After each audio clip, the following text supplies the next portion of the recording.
Pemerintah Kabupaten Timur Tengah Selatan jauh-jauh hari telah merespon instruksi Presiden Jokowi agar seluruh lembaga pendidikan dari berbagai tingkat menerapkan sistem home learning atau belajar di rumah.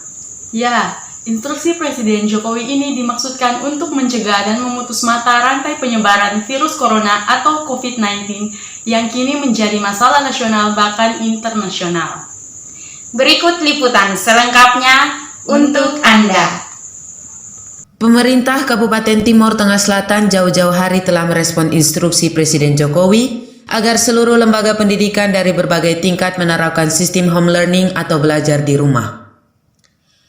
Instruksi Presiden Jokowi ini dimaksudkan untuk mencegah dan memutus mata rantai penyebaran virus corona atau COVID-19 yang kini menjadi masalah internasional termasuk Indonesia. Hal tersebut ditegaskan Bupati Timur Tengah Selatan Epi Tahun kepada Kabar Limarai baru-baru ini di kantor Bupati setempat. Menurut Bupati Epi Tahun, virus corona yang kini melanda sejumlah negara di dunia termasuk Indonesia menjadi perhatian serius Pemda setempat. Berbagai upaya pencegahan telah dilakukan termasuk instruksi Presiden tentang sistem home learning bagi lembaga pendidikan di semua tingkatan. Terkait upaya pencegahan penyebaran virus corona, lanjut Bupati Epi, dirinya telah menginstruksikan agar semua sekolah menerapkan sistem home learning untuk jangka waktu 14 hari ke depan. Limit waktu tersebut akan disesuaikan dengan situasi dan kondisi pencegahan serta penanganan COVID-19 yang terjadi di sejumlah daerah di Indonesia, khususnya di wilayah Kabupaten Timur Tengah Selatan. Bupati Epi Tahun menegaskan Pemda setempat telah membentuk tim satuan tugas atau Satgas COVID-19 untuk melakukan pemantauan terhadap warga maupun ASN yang baru kembali dari luar daerah. Hal tersebut dimaksudkan agar yang bersangkutan bebas dari virus corona. Khusus untuk ASN, Pemda TTS menerapkan sistem piket pada sejumlah organisasi perangkat daerah. Sedangkan ASN yang baru kembali dari tugas dinas di luar daerah dirumahkan. Khusus untuk anak-anak sekolah memang mulai hari ini sudah libur sampai 31 Maret. Ini sudah kita liburkan dan kita berharap dengan anak-anak libur ini mereka memang betul-betul libur dan dirumahkan. Jadi kalau misalnya ada kegiatan belajar mengajar, dia bisa lewat pakai internet yang ada. Untuk itu khusus untuk anak-anak sekolah, jadi sudah kita liburkan. Yang berikut yang khusus yang PNS yang tugas ke luar daerah, itu juga sudah kita minta. Jadi yang tugas ke luar daerah khususnya dari Jakarta atau Jawa dan juga ke Bali, kita minta untuk juga mereka diawasi. Jadi istilahnya orang dalam pengawasan, mereka diawasi. Jadi sementara mereka diawasi dan itu akan berlangsung selama 14 hari. Jadi langkah kita ke depan seperti itu. Dan sementara ada rapat mengenai Satgas. Kita akan membentuk Satgas, timnya. Satgas itu kita berharap untuk bisa menginventarisir saudara kita yang dari luar. Jadi contoh itu yang ada dari Bali, kemarin ada dari Korea, kita suruh ada dari Malaysia, ada dari Singapura, itu kita awasi. Dan juga kemarin ada satu yang dari Poland, dia juga sementara orang dalam pengawasan, diawasi. Karena itu ada satu itu dari Poland, tetapi juga kan di sana kalau petugas yang pergi katanya ada hidup pikul, jadi mereka merasa terganggu.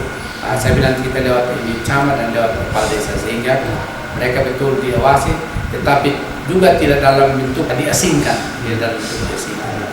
Dan juga tadi malam ada satu yang tersoal yang dirujuk ke Kupang, itu karena ada anak yang dari luar daerah sudah masuk dan tadi malam menuju ke Kupang. Kita belum tahu informasi seperti apa yang dari Kupang. Dan sementara yang ada satu orang juga di sini, dia dari Bali ke sini, merasa bahwa dia terganggu karena orang-orang tidak mendekat.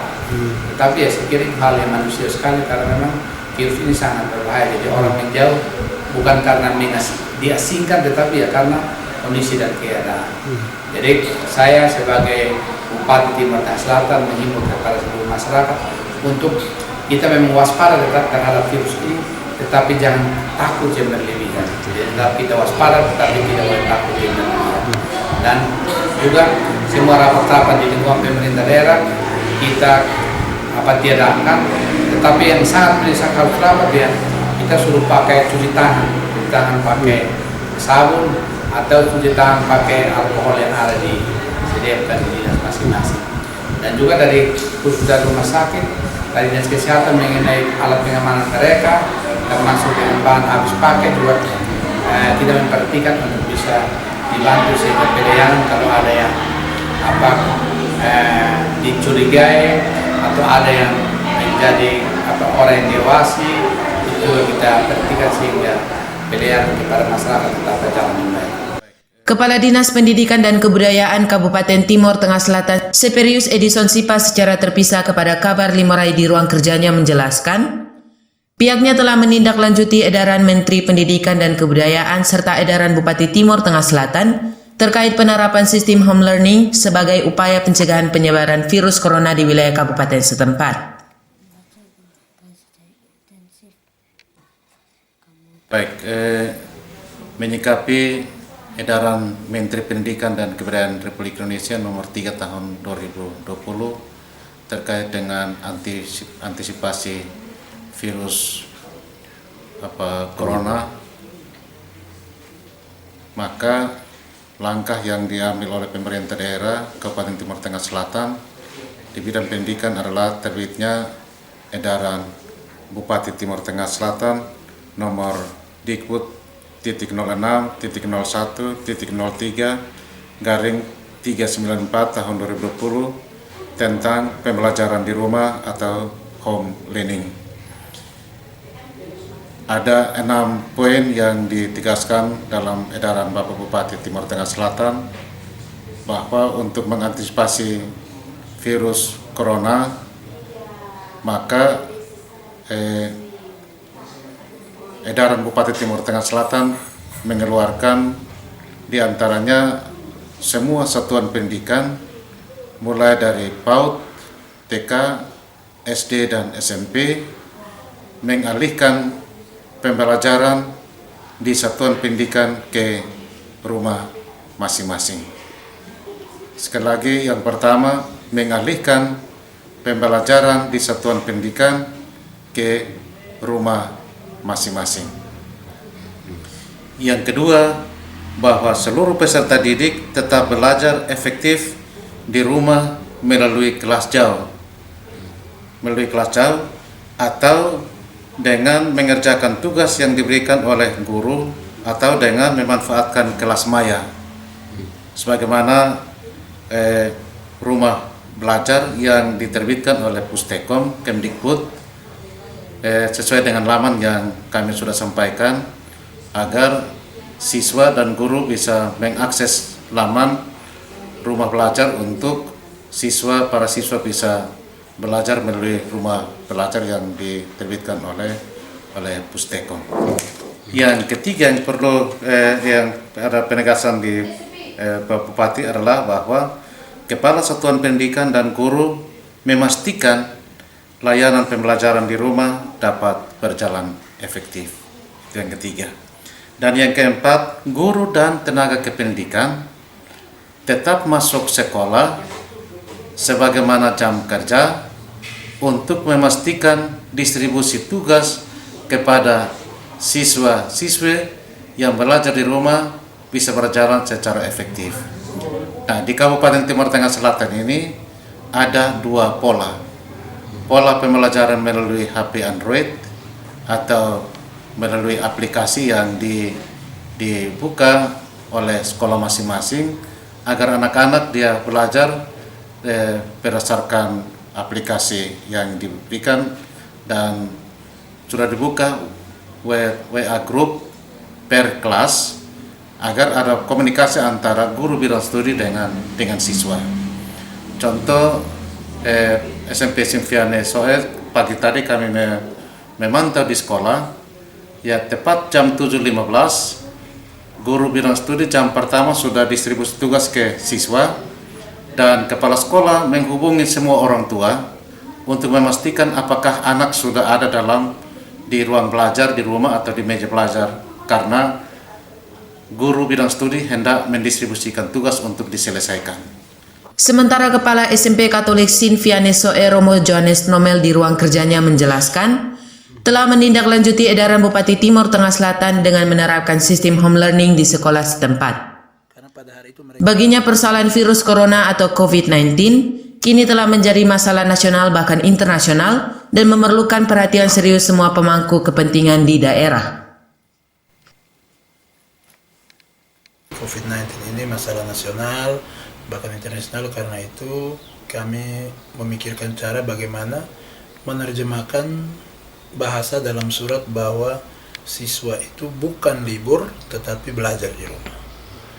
Jadi karena itu saya mengadakan rapat dengan Dewan Guru, meminta banyak masukan. Ada yang menganjurkan untuk mengikuti ruang guru, aplikasi ruang guru, mengikuti aplikasi yang ditawarkan dari kementerian. Namun setelah saya berpikir, karena saya juga belum berpengalaman dalam aplikasi tersebut, saya memakai cara yang mungkin lebih sederhana.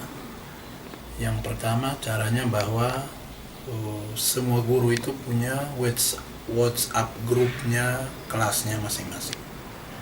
Jadi wali kelas itu memiliki WhatsApp grup kelasnya masing-masing. Saya sebagai kepala sekolah memiliki WhatsApp grup guru-guru.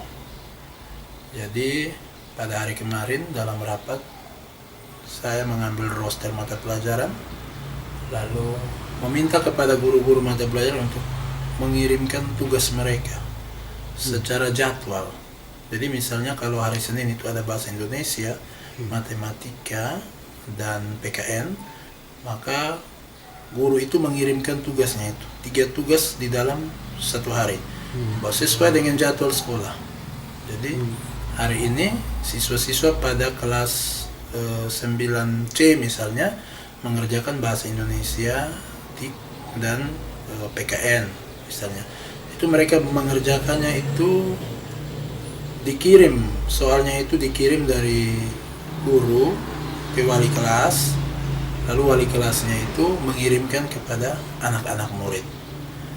Dan Romo menyampaikan agar pada saat waktu, misalnya jam pelajaran pertama sampai 9:30, diberitahu kepada anak-anak, daftar anak-anak yang sudah mengerjakan, yang belum, lalu dikembalikan kepada orang tua. Begitu pula sampai selesai. Bahkan sampai sore ini masih ada anak-anak yang minta maaf karena kirimnya terlambat. Dan malam ini juga Bapak Ibu Guru harus buat rekapan nilai anak-anak yang sudah kerja, siapa-siapa, nilainya berapa, lalu dikirim kembali evaluasinya, sehingga besok kami mulai lagi dengan jadwal pelajaran yang berikut. Jadi ini yang bisa kami buat. Tentu hari yang pertama ini mungkin ada beberapa siswa yang belum terlibat, tapi dari pantauan Romo, kalau dalam satu kelas itu 30 orang, 23 sampai 24-nya itu terlibat. Jadi tinggal saya akan menelpon orang tua yang belum terlibat, apakah mereka mau dikirim lewat SMS ataukah lewat WhatsApp dari keluarga mungkin yang punya nomor WA, supaya mungkin dalam 1 minggu atau 2 minggu ini saya mau pastikan semuanya akan terlibat. Ya, jadi ini yang bisa kami buat untuk mengantisipasi COVID-19 supaya jangan sampai anak-anak merasa libur, karena ini bukan libur bulan Juli untuk jalan-jalan, bukan. Ini libur untuk belajar. Karena setelah itu mereka kembali, kami lanjut dengan PTS. Lalu lanjut dengan USBK, ujian sekolah berbasis komputer untuk kelas 9. Jadi memang tidak ada waktu. Polcelere Kabar Limarai mewartakan.